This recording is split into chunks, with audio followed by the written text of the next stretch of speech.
Disciples Domination. Calypso and Artifact shoot and score. The original game in the series, Disciples Sacred Lands, was released in 1999.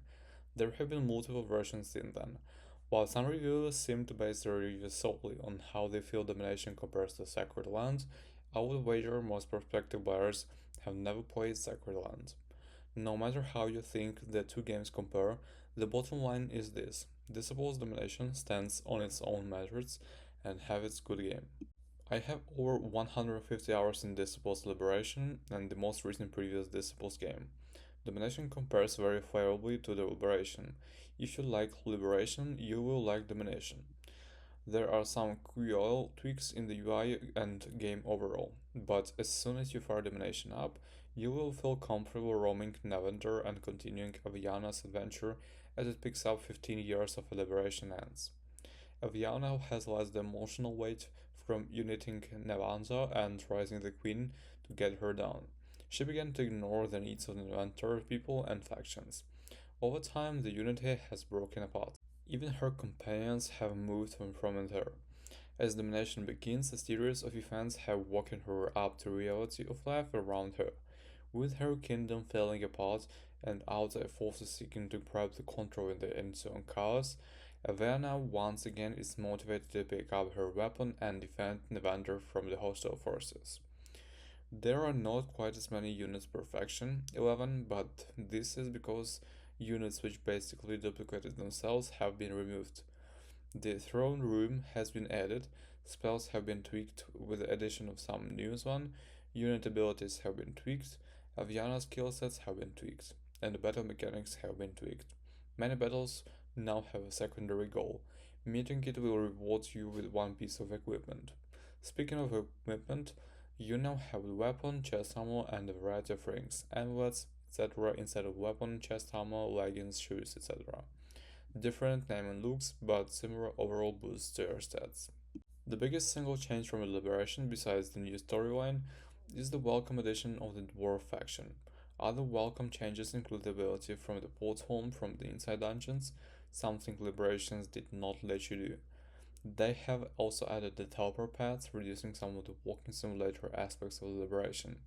Additionally, while you stand to visit the health of fountains to heal outside of the combat, you are no longer need to renew the mana at the mana fountains. For those totally unfamiliar with the Disciple series, similar games of the Heroes of Might and Magic of the King's Bounty. In Disciples Domination, you progress from the map to map as the main story unfolds. Each map includes both above ground areas and several dungeons to explore. While the main storyline is mostly linear, each map also presents a side quest to pursue. General exploration is highly encouraged you as you will discover the treasure that mats as you go. Some treasures are catches of the mats, others are equipment of cache.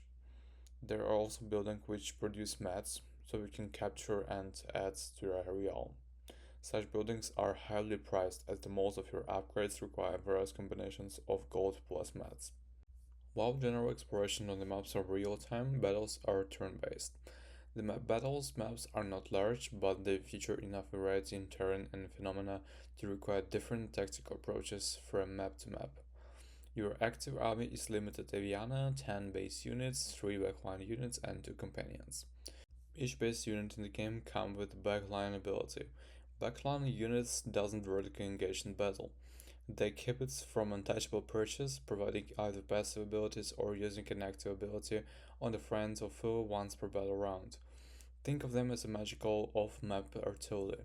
Choosing backline units whose abilities meld well with your battle force can pull you through to victory in a tight battle, so don't ignore this facet of the game. Once you encounter companions and they join your merry band, they stay with you throughout the game. Each companion has a special world map skill you will need as you explore. You can only maintain 2 companions at a time in your army, but their world skills remain usable whether they active in your army or held in your reserves. Avyanna can use a complete set of changeable and upgradable gear. Companions can be outfitted with weapons and shards. Base units can be given by shards. Every time she levels, Avyanna can spend a new skill point on a class's specific skill tree. She has two skill trees for each of the four professionals she can choose. Skill points can be reassigned and or professions change anytime she is home or with very nominal fee.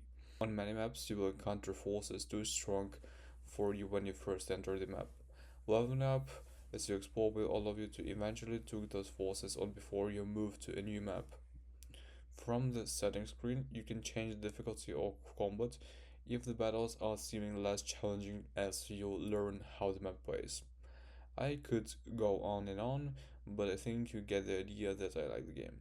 The graphics are good, the gameplay is good, and the voice acting acceptable. 10 hours in, I have yet to encounter any bugs, although based on the reviews, some do exist.